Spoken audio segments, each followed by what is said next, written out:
এই দলের নেতা জাহান্নামে যাবে, ওই দলের কর্মী তার সাথে জাহান্নামে যাবে। এটা যদি কেউ রাজনীতি মনে করেন, হ্যাঁ এইটাই রাজনীতি। আপনি যাচ্ছেন জাহান্নামে, আমি দেখতে পাচ্ছি, আর আমি বলতেও পারবো না আপনি কি হয়েছেন কি।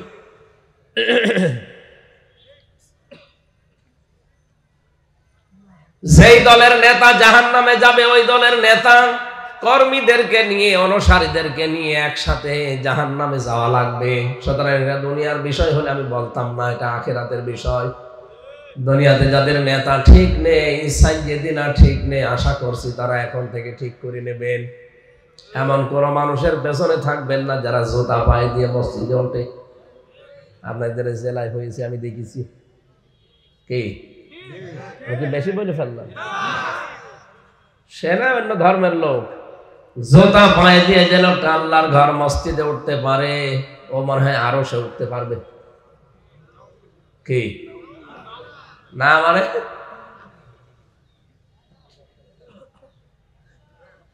সুতরাং আশা করছি আপনি এখন থেকে সাইয়েদিনা ঠিক করবেন। কিয়ামতের ময়দানে আল্লাহ যখন বিচার ব্যবস্থা তৈরি করবেন, তিনটা ধাপ বানাবেন। প্রথম ধাপে আল্লাহ আপনাকে ডাকবে বিচার করার জন্য একা একা। কয়জন করি? অকুল্লুহুম আতিহি ইয়াউমাল কিয়ামাতি ফারদা। সূরা মারইয়াম 16 নম্বর পারা 10 নম্বর পৃষ্ঠার 15 নম্বর লাইনের শেষ নাম্বার রুকু 95 নম্বর আয়াতে আছে। তাফসিরে ফি জিলাল কোরআন সাইয়্যিদ কুতুব রাহমাতুল্লাহ আলাইহি লিখেছেন, কিয়ামতে আল্লাহ বিচারে কোনো মানুষকে দলবদ্ধভাবে ডাকবে না, প্রত্যেকেই প্রথমেই ডাকবে একা একা। গজারিয়াবাসী নিজের দিকে দেখান, এবার নিজের পেছনের দিকে তাকিয়ে বলেন তো, আপনি যে জীবন তৈরি করেছেন, কিয়ামতে আল্লাহ যদি একা একা ডাকে, আপনি দাঁড়ানোর মতো যোগ্যতা এখনো হয়েছে? না, হয়নি। আমি একা একা থাকলে মাঝে মাঝে চিন্তা করি, আল্লাহ যদি বলে হামজা 2024 সালের 31শে ডিসেম্বর পর্যন্ত তোরে মাফ করে দিলাম, যা, কোনো হিসাব দেওয়া লাগবে না, শুধু 2025 সালের 1 থেকে এই 23 তারিখ, এই 23 দিনের হিসাব দিয়ে তুই জান্নাতে চলে যা। আমার তো মনে হয় 23 দিনের হিসাব দাও আমার দ্বারা সম্ভব না। আপনারা পারবেন না? আপনারা পারবেন। এটা তো সহজ বিষয় না। হিসাব শুনতে যত সহজ মনে হচ্ছে, বিষয়টা অত সহজ না। যাদের ভেতরে এই টেন্ডেন্সি তৈরি হয়েছিল, ওদের জীবনটাই পুরো পাল্টিয়ে গেছে, যে হিসাব দেওয়া লাগবে আমার। এই বাংলাদেশ 54 বছর হয়ে গেল, শুধু হিসাব দেওয়া লাগবে এই টেন্ডেন্সি আমাদের ভেতরে নেই। এই জন্য ধনী আরো ধনী হয়, গরিব আরো গরিব হয়। এটা যদি হিসাব থাকতো, আজকে আমি একটা প্রতিবেদন দেখলাম, কুষ্টিয়ার আমাদের সাবেক এমপি মাহবুবুল আলম হানিফ, নাম শোনেননি? 15 বছর আগেও লোকটা নিজে চাউল বিক্রি করে খেয়েছে, অথচ এখন বাংলাদেশে যদি 5 জন ধনী থাকে, তার ভেতরে সে একজন। শুধু দেশে না, কানাডায় যা বানিয়েছে ও জানি আর আল্লাহ জানি। প্রতিবেদনটা প্রায় 21 মিনিট আমি দেখেছি, কি বানিয়েছে আল্লাহ, কিন্তু ভোগ তো করতে পারলেন না। এখন সব জনগণের আন্ডারে চলে গেছে, নিজে এখন চলে গিয়েছেন সেটাই কোথায়? সে কানাডা। ওখানেও তো থাকতে পারেন না। সাহেব পাড়া, বেগম পাড়া যারা বানিয়েছে, আমি নিজে যে দেখে এসেছি, ঘরে থাকে না, তালাবদ্ধ। মালয়েশিয়া বানিয়েছে সব সাহেব পাড়া, আর কানাডায় সব বেগম পাড়া। যে হোটেলে উঠি দেখি নিচে 2 শয়তান চা খাচ্ছে। কি গো এখানে? বলছে হুজুর আমরা আগেই পালিয়েছি। কেন সাহেব পাড়ায় থাকবেন না? ওখানে থেকে মার খাবো। বাংলার জনগণ এখানেও আছে। যদি সাহেব পাড়ায় উঠি, আমারে যদি দেখে পিটিয়ে ভক্তা বানিয়ে ফেলবে। কি করলেন হারাম ইনকাম করে? যদি বৈধ পথে থাকতেন, আজ কুষ্টিয়ার বাড়িতেও থাকতে পারতেন। অথচ আপনি তাকান, কুষ্টিয়ার বাড়িটা এখন গণ টয়লেট হয়ে গেছে। একবারে দেখি মানুষ 4-5 জন করে যায়, কেউ এদিকে কেউ এদিকে কেউ এদিকে, মনে হচ্ছে যে মানে জামাত বদ্ধ টয়লেট চলছে। রাব্বুল আলামিন বলেন এটা করলাম কেন জানো? এটা সূরা নমলের ভেতরে পাবেন। এখন যদি বলেন হানিফের নাম কোথায় আছে, হানিফের নাম নেই, কিন্তু দাদাদের নাম আছে। সূরা নমল 19 নাম্বার পারা 20 নাম্বার পৃষ্ঠার 7 নাম্বার লাইনের 52 নাম্বার আয়াতে আছে। আপনি শুধু বাড়ি যাই মিলিয়ে দেখবেন।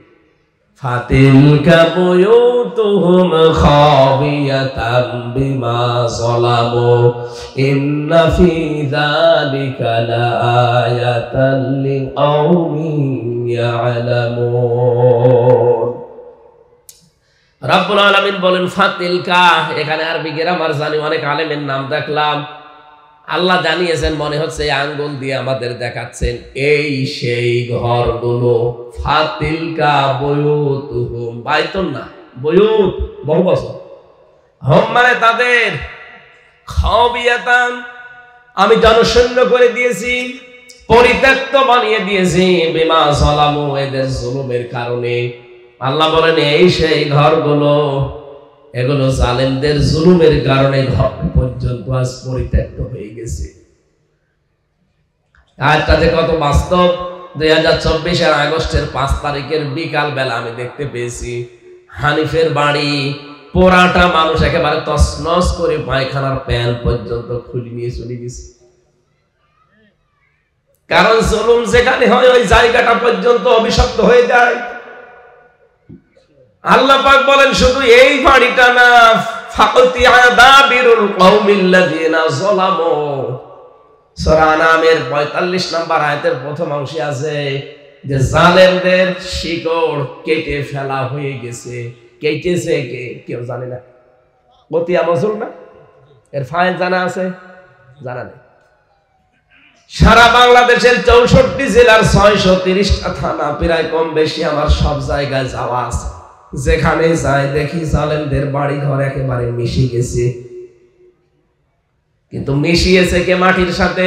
এটা ভেঙে ফেললো কে? না, আল্লাহ না।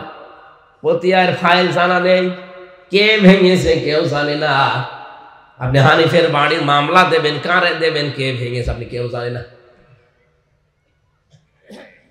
এ পর্যন্ত জালেমদের বিষয় ছিল। এবার আমাদেরটা, এর পরের অংশে আল্লাহ আমাদের জন্য শিক্ষা দিয়েছেন, ইন্না ফি যালিকা লাআয়াতান লিকাউমিন ইয়ালামুন। অবশ্যই এর ভেতরে শিক্ষা আছে। যারা জ্ঞানী সম্প্রদায় তাদের জন্য লামের তাকিদ দিয়েছেন আল্লাহ। কি শিক্ষা? জালেমদের এত বড় শিকড় যদি আমি আল্লাহ কেটে ফেলতে পারি, তাও ফাইলই নেই, কর্তাই নেই। আগামীতে যারা চেয়ারে বসবে এরা যদি জুলুম করে এদের বাড়ি ঘর শ্মশান হয়ে যাবে। কথা টের পাচ্ছেন কি বললাম? আন্দাজে ঠিক বলছেন। এদিন যশোরে কলেজের এক অধ্যাপককে বলেছিলাম, স্যার আপনি অন্য ধর্মের মানুষ, আপনাকে আমি জোর করব না, আপনি শুধু আমার ধর্মীয় গ্রন্থ কোরআনে কারীম 3 মাস পড়বেন, বুঝে পড়বেন। উনি এমনিতেই বিসিএস ক্যাডার, তো সব দিকে তার জ্ঞান ছিল। সর্বশেষ 3 মাসে পরে দেখি উনি নিজেই মুসলমান হয়ে গেছে। যেন অন্য ধর্মের যারা এসেছেন আপনাদেরকে ওয়েলকাম জানাচ্ছি। আপনারা আমাদের ধর্মীয় গ্রন্থ পড়ে, অন্যান্য ধর্মে যারা আছে তারা তো সাধারণ মানুষরা ধর্মগ্রন্থগুলো পড়তে পারে না। তাদের ধর্মীয় গুরু যারা, ঠাকুর যারা, পুরোহিত যারা, এরা ছাড়া বাইরের মানুষ এটা পড়া নিষেধ। আমাদের কোরআন এরকম না, এটা মানব জাতি হিসাবে সবার জন্য উন্মুক্ত। যে এর কাছে আসবে, ইন্না হাযাল কুরআনা ইয়াহদি লিল্লাতী হিয়া আকওয়াম, অবশ্যই এই কোরআন হেদায়েতের পথ এবং সুদৃঢ় হেদায়েত, যেটা এই পথ আপনাকে নির্দেশনা দেবে, সেই ক্ষমতা কোরআনের এখনো আছে না নেই? রব্বুল আলামিন বলেন, আলহামদুলিল্লাহিল্লাযী আনজালা আলা আবদিহিল কিতাবা ওয়া লাম ইয়াজআল লাহু ইওয়াজা। সব প্রশংসা ওই আল্লাহর জন্য যিনি তার বান্দার প্রতি কোরআনে কারীম দিয়েছেন। এমন কোরআন দিলেন, এমন কিতাব দিয়েছেন যার ভেতরে কোনো গোপন কথা নেই, বাঁকা কথা নেই। মুন্সিগঞ্জ সহ বাংলাদেশের বহু জেলাতে আমরা দেখি অনেকে মারেফতের কথা বলেন। মারেফত মানে তারা বলতে চায় যে গোপন বিষয়, অথচ মারেফাত শব্দটা এসেছে উরফুন থেকে। এখানে যারা আরবি গ্রামার জানে জিজ্ঞাসা করেন, উরফুন থেকে এসেছে। আরাফা ইয়ারিফু, পরিচিত হওয়া। হযরত আদম এবং হাওয়া যে ময়দানে পরিচিত হয়েছিলেন, একে অন্যের সাথে পরিচয় হয়েছিল, ওই জায়গার নাম আরাফাতের ময়দান, পরিচিত হওয়ার স্থান। আপনি মারেফতের কথা বলে মানুষকে যে বলেন গোপন বিষয়, আপনি কি জানেন মারেফত কি? আপনারা যা আরম্ভ করেছেন এটা মারেফত না, এটা মায়ের পথ। মানুষ মারার পথ বানিয়েছে, শিরক আর বেদাত দিয়ে মানুষকে মেরে ফেলতে চায় ওরা। এই জন্য কোরআনে কোনো গোপন কথা নেই। কোরআনের কাছে যারা আসে ওরা আর গোপন থাকতেও চায় না, ওরা ওপেন হতে চায়। আপনারা এদিকে আসেন তো? আমি এমনি অসুস্থ তো, কথা বলাও তো নিষেধ, তারপরও জোর করে বলছি। কোরআনের কাছে যারা আসে আমরা যুগে যুগে দেখলাম তারা কোনোদিন গোপন থাকে নাই, তারা সব ওপেন হয়ে গেছে। হযরত ওমরের নাম শুনেছি, যেই দিন কোরআনের কাছে এসেছেন ওই দিনই বলেছেন, হে নবী এটা কি সত্য না মিথ্যা? তিনি বললেন সত্য বাণী। হযরত ওমর বলেন, হে নবী সত্য জিনিস গোপনে থাকবে কেন? আপনি আমার অনুমতি দেন, আমি একটু কোরআনের পক্ষে ওপেন মিছিল করি। মাত্র 40 জন ওই সময় মুসলমান হয়েছিল, তাদেরকে নিয়ে তিনি কাবার চত্বরের দিকে ছুটলেন। লিল্লাহি তাকবীর। এই শব্দটা যদি কেউ বেশি বেশি বলে তার হার্টের রোগ ভালো হয়ে যাবে। বিজ্ঞান এখন প্রমাণ করছে যে যতগুলো শব্দের দ্বারা এই হার্টের ভেতরে কম্পন সৃষ্টি হয়, তার ভেতরে এই আল্লাহু আকবার একটা, এটা হার্ট অ্যাটাকের ঝুঁকি আপনাকে আল্লাহ কমিয়ে দেবে, এই তার বড়ত্বের এই ঘোষণা দিবে। ৯৬% মুসলমানের এই দেশে আমরা বিভিন্ন স্লোগান বানিয়েছি নিজেরা, ওইগুলো না বানিয়ে ওয়াকাব্বিরহু তাকবীরা, আল্লাহ বলেন তাকবীর দিব আমার নামে। রাব্বাকা ফাকাব্বির, রবের বড়ত্বের ঘোষণা দাও। তাহলে আমাদের ৯৬% এই মুসলমানের দেশে এখন থেকে স্লোগান আমার মনে হয় জাতীয়ভাবে নারায়ে তাকবীর, আল্লাহু আকবার হওয়া দাও। এটার সাথে কি দ্বিমত আছে আমাদের? অন্য কোনোটা দিয়ে তো উপকার হচ্ছে না। আপনি জয় বাংলা বলেন আর জয় যায় যায় বলেন, কিছুই হচ্ছে না। আর ওটা এখন কেউ দিতেও চায় না ভয়ে। সুতরাং এখন যেহেতু সময় এসেছে, আমরা ৯৬% মুসলমানের এই দেশে আমরা আওয়াজ তুলছি, জাতীয় স্লোগান হিসাবে আমরা নারায়ে তাকবীর, এটা আমরা চাই না। আমার ভাইরা, এই আওয়াজ ঠিক নেই, কই মাইক ম্যান কই? কি করেন কি আপনি? এই আওয়াজ আসে কেন? আওয়াজ বাড়ি খায়, ওখানে বসে বসে কি বেড়ি টানছেন? এ কথা দেবেন না, এমনি ভাববেন।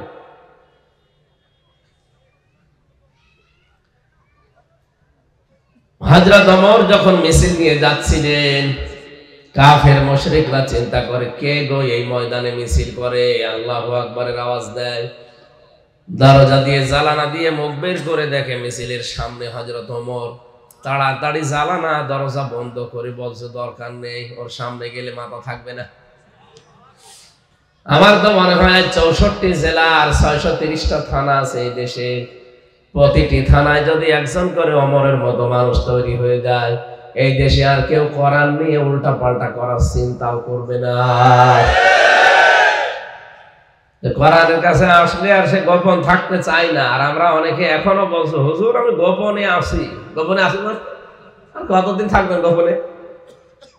ওপেন হওয়ার সময় হয়নি, এখনো হয়ে গেছে। এখন আমরা ওপেন সব। সুতরাং কোরআনে কারিমের কাছে যারা আজকে এসেছেন, আজকে আপনাদের থানার ওসি সাহেব এসেছে ফরিদ উদ্দিন, এই মুন্সিগঞ্জ জেলায় একজন আলেম আমার সাথে ছিল জেলখানায় ৩টা বছর, মুফতি নূর হোসাইন নুরানি হাফেজাহুল্লাহ। এই যে বাড়ি না, সদর থানায় বাড়ি। আল্লাহ তাআলা গোলামকেও যেন হায়াতে তাইয়্যিবা সিহাতে করলিয়া দান করে। আমরা যারা সত্যি মানুষ হিসাবে আসলাম কোরআন শুনতে, এখান থেকে আজকে কিছু নিয়ে যাওয়া লাগবে। বিশ্বনবীকে আল্লাহ ৫৩ বছর বয়সে জুলুম অত্যাচার নির্যাতনের যখন সর্বশেষ সীমা পার হয়ে গেছে, তার মাথার উপরের ছায়াগুলো আল্লাহ যখন একটা একটা করে সব নিয়ে গেলেন, বিশেষ করে খাদিজাতুল কুবরা রাদিয়াল্লাহু তাআলা আনহা এবং আবু তালিব। এই ভাই, কে আপনি কি করেন কি ওখানে বসে? আওয়াজ হয় কেন? আওয়াজ বাড়ি খাচ্ছে। রিভাব দিতে বললাম আপনাকে।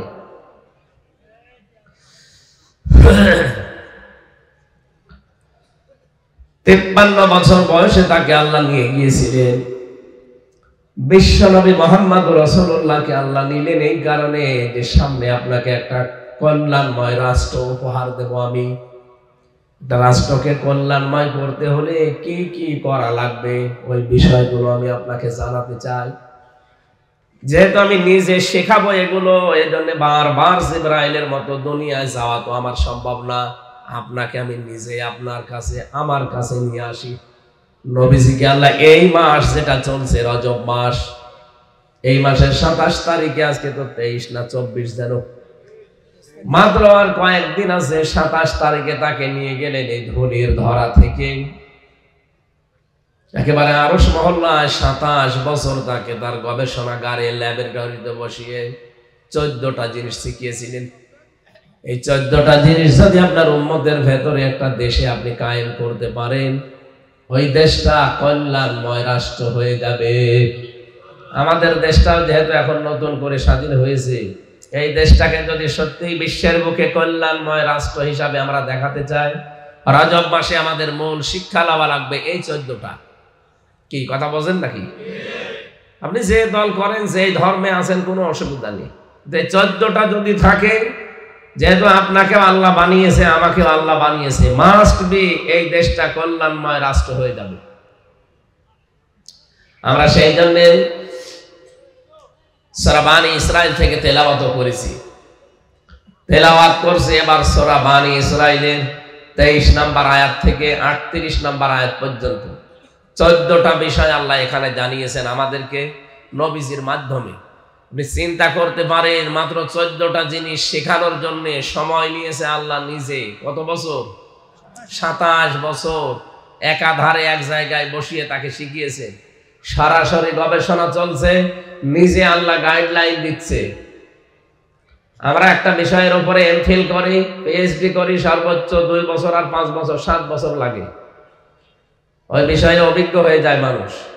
আর নবীকে আল্লাহ নিজে বসিয়েছেন একটা গবেষণাগারে 27 বছর। অনেক গুরুত্বপূর্ণ বিষয় এখানে আল্লাহ দিয়েছে, যেগুলো দিয়েছেন আমরা দেখব আমাদের দেশে এগুলো আছে কিনা। যদি না থাকে, রাষ্ট্রের যারা দায়িত্বে আছেন, ডক্টর মোহাম্মদ ইউনূস সহ প্রত্যেকের দায়িত্ব হবে দল মত জাতি বর্ণ ধর্ম নির্বিশেষে এই 14টা এই রাষ্ট্রে কায়েম করা। তাহলে এইটা পৃথিবীর 257টা দেশের ভেতরে মডেল দেশ হবে ইনশাআল্লাহ। এই গ্যারান্টি দিচ্ছেন কে? এবার আমরা প্রবেশ করছি। আগে দরুদ পড়ে নেই সাল্লাল্লাহু আলাইহি ওয়াসাল্লাম। কোন অনুষ্ঠান কবুল করতে হলে এই দরুদ পড়া লাগবে।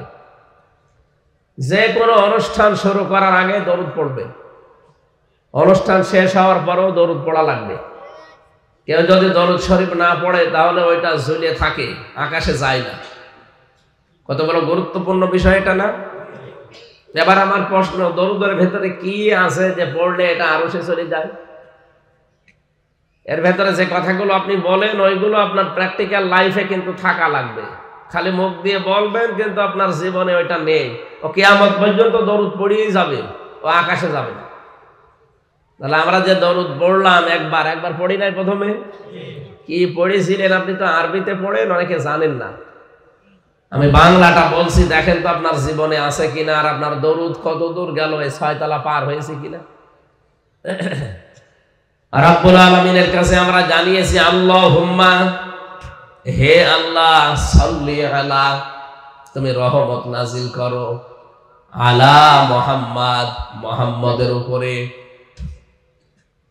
আল্লাহ যেন সহসায় আমাদেরকে জিজ্ঞাসা করছে, হে মুন্সিগঞ্জের মানুষেরা, মুহাম্মদের উপরে যে রহমত নাজিল করব, কে এই লোকটা?